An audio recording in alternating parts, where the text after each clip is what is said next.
Hi, this is Dr. Gregory Sadler. I'm a professor of philosophy and the president and founder of an educational consulting company called Reason.io, where we put philosophy into practice. I've studied and taught philosophy for over 20 years, and I find that many people run into difficulties reading classic philosophical texts. Sometimes it's the way things are said or how the text is structured. But the concepts themselves are not always that complicated, and that's where I come in. To help students and lifelong learners, I've been producing longer lecture videos and posting them to YouTube. Many viewers say they find them useful. What you're currently watching is part of a new series of shorter videos, each of them focused on one core concept from an important philosophical text. I hope you find it useful as well. Lexis, which we translate typically as style or diction, is one of the important aspects of poesis according to Aristotle, particularly tragedy, where it's the fourth aspect or dimension or part, if you like. And it also applies to epic poetry as well, and presumably it would apply to comedy and other types of poetry. But here we're going to look at it primarily in terms of how it gets used in tragic poetry, because that's mainly what we have in the text. And Aristotle is going to give us a two-part discussion of it. The first is telling us, well, what is Lexis and what are its components or parts or dimensions? And then the second part is going to say, well, what makes it good? Because we don't just want to know what it is, but we want to know how to do it particularly well.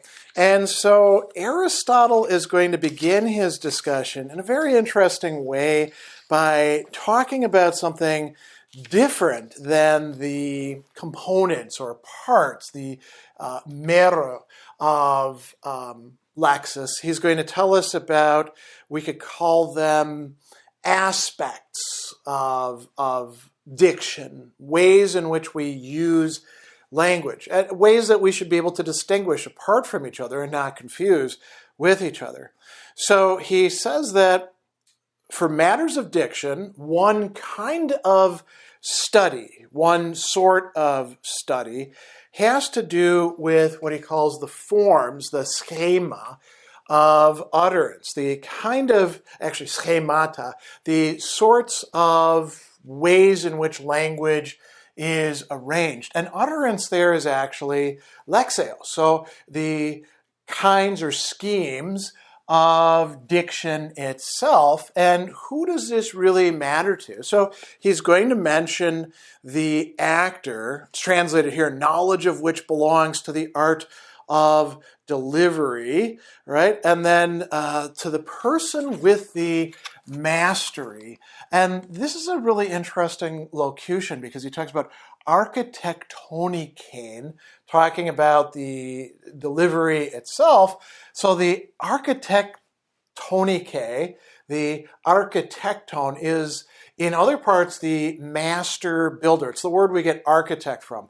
Who would be the architect in terms of a tragedy? Well, it would be the tragedian. So, for example, Sophocles, not just writing a play, but coaching the actors on how they're supposed to deliver things, right? So it's important not just at the lower level of the person who is actually delivering the language, but at the higher level, the one who arranges things. And what does this consist of? So he says it means understanding what is, and then he goes on with a bunch of different parts of language. So notice here that these are different functions of language. Command, imperative, do this, right?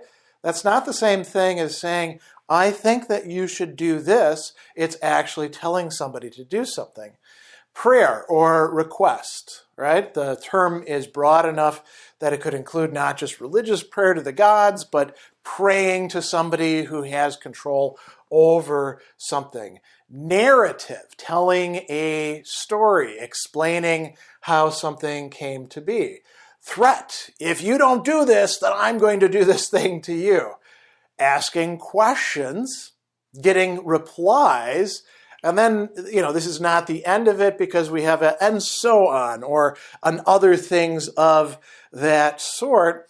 And so he says, knowledge or ignorance of these things can support no serious criticism of poetry. And he gives an example, Protagoras criticizing Homer for purporting to pray, but giving a command by saying, sing, goddess of the wrath. So Aristotle is accusing Protagoras there of a certain kind of pedantry in not thinking through what is actually going on there. It is really a prayer, an invocation to the muses, but it's framed as a command. So being able to tell the difference between those, that's really good.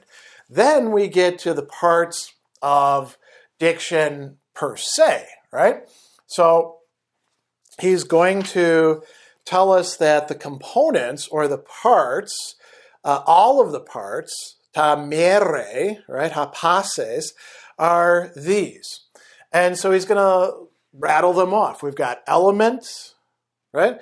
The things that lowest level things are made of, and the word here, stoicheon, that's used is in a way a metaphor because it's usually used in physics to talk about the most basic elements of material reality, like the four elements, or perhaps the wet, dry, hot, cold aspects as well.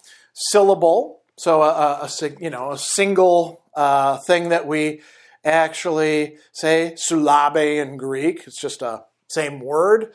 Connective, sundesmos, right? Binding things together, literally. Nouns, and in Greek, a noun is onoma, literally a name for something. Verb, rhema, quite literally something that's being said, but it comes to mean verb. And then he talks about inflection, and this is interesting. Arthron, right, a sort of articulation, we could say. And then statement, and that is going to be logos. So that's actually quite important there. So what are all of these? An element, and you notice he's going to use a lot of the same vocabulary through this to distinguish things. So non-significant, not having meaning in itself, not signifying something on its own, right? And then we have things that are actually significant. And we have things that are indivisible, things that can be divided into parts. So the element is the simplest, right? It is indivisible. It's a vocal sound. And Aristotle specifies animals make sounds, but those sounds are not elements of Lexis, right? He says that animals produce these, but I don't term these an element. Now, why not? Because they're not part of something greater. And, if Aristotle were around today and he understood that animals do seem to have their own kind of relation to each other through sounds that we might want to call language, maybe he'd revise his point of view. But this is the point of view that he takes here. What are examples of this? He says that the classes of sound are vowel, continuant, or semi-vowel, and stop. What's a vowel? It's an audible sound without oral contact, right? A continuant is an audible sound with contact, and he gives the example sigma or s, that sound, and rho, right? The R sound that we have, and then a stop, for example, g, d, G and D, right? Gamma and delta. They involve contact, but they don't produce a sound by themselves, and they have to be connected with other elements. So we're talking about the lowest level that we often call phonemes in contemporary linguistics. Then we have syllables. Syllables for Aristotle, the paradigm of a syllable is a stop and a voiced element. So D, right? Da, E put together, in this case that would be a delta and iota. that is going to give you an actual syllable that could be part of diegesis narrative, right? So, or dia, and then something else as a connective, right? So syllables are a non-significant sound that are composed of elements. You notice we're going to higher and higher levels.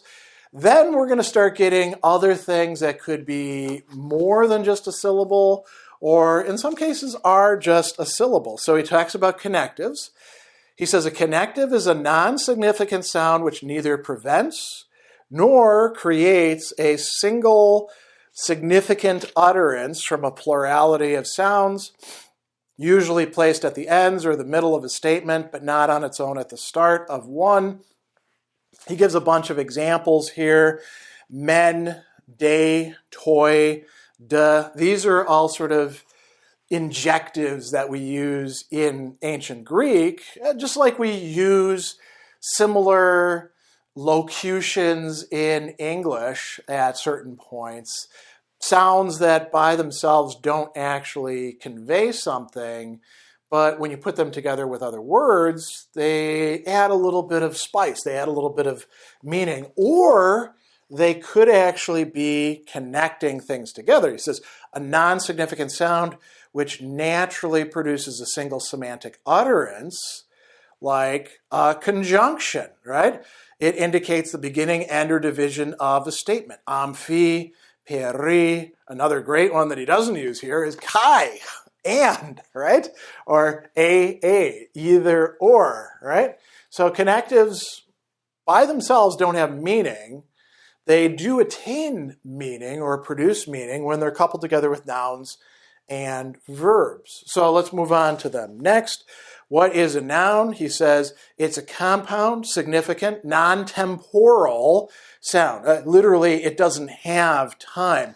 And why is he saying that? Well, so human being exists as human being, and it can be said even after this human being is gone. So it's got a sense to it that is not bound to time. It's literally not with time, as a verb is going to be. A verb, human being, there's a noun, running. Now I'm pretending to run here, right? In place. The running, or runs, or ran. Notice, past ran, right? Actually imperfect. Have run, the perfect of it. Will run, future. So we have all these tenses to a verb, and these are both significant on their own. You can say book, and somebody can say, yeah, okay, you got a book there, so what, buddy? But they know what you mean with book.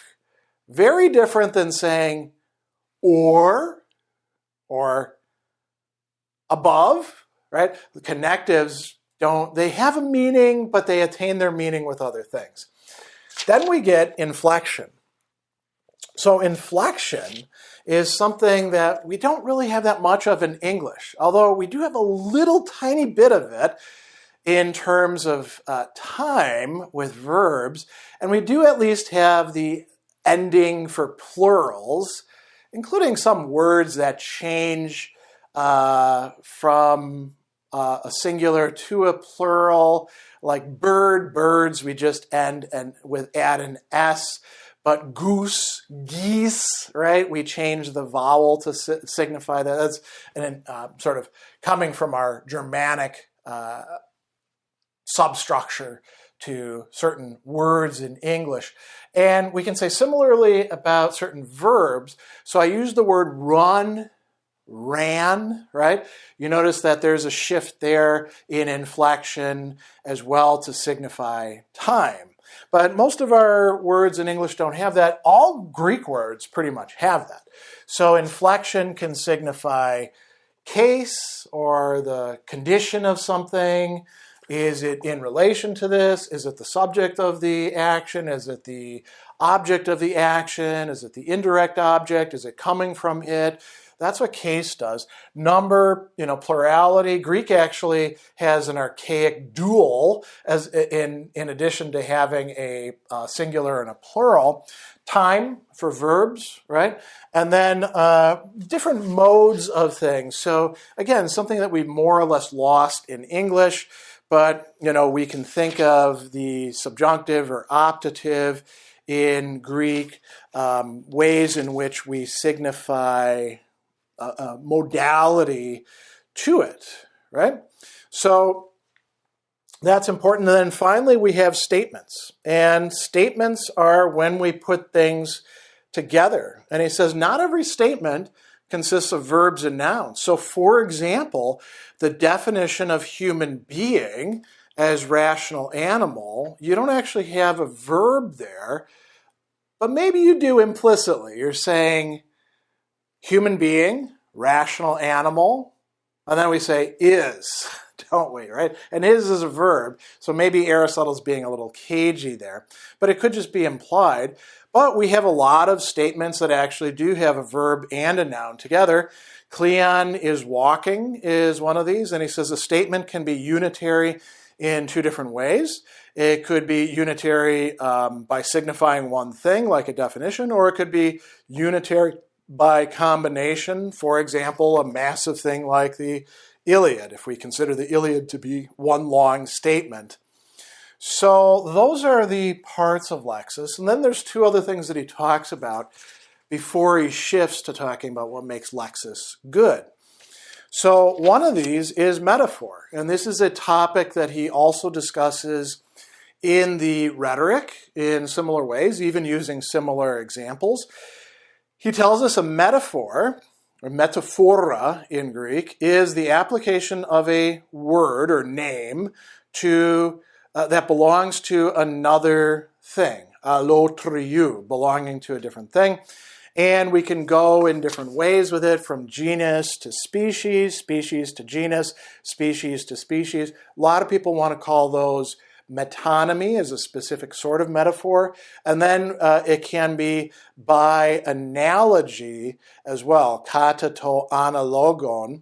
And he's going to give us examples of analogy cases where B is to A as D is to C. So the wine bowl is to Dionysus. Dionysus is the god of wine, as the shield is to Ares. Both of them are circular things. Both of them pertain to a particular god.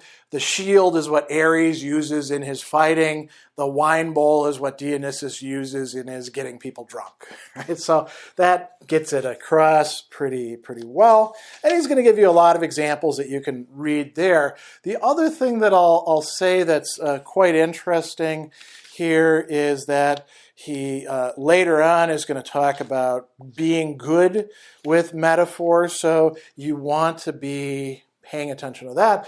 And then finally we have neologism. So a neologism is a new, invented term. So here's an example from contemporary life in English.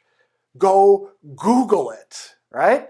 Now, that's also kind of a metaphor, right? You're using a metonymy. It's one particular search engine, albeit the most important search engine at this point in time. And you use the search engine to go find information about something, right? But Google itself, first of all, was a neologism for the company. And then it winds up being a neologism that makes its way into contemporary English. And we could talk about standing somebody, meaning to like support them, usually in online settings or things like that. So this is a term without current use that the poet invents. And he's going to give you some examples in Greek, right? So ernuges for karata, so horns, or areter for hieros, priest, right? These are showing up in the Iliad.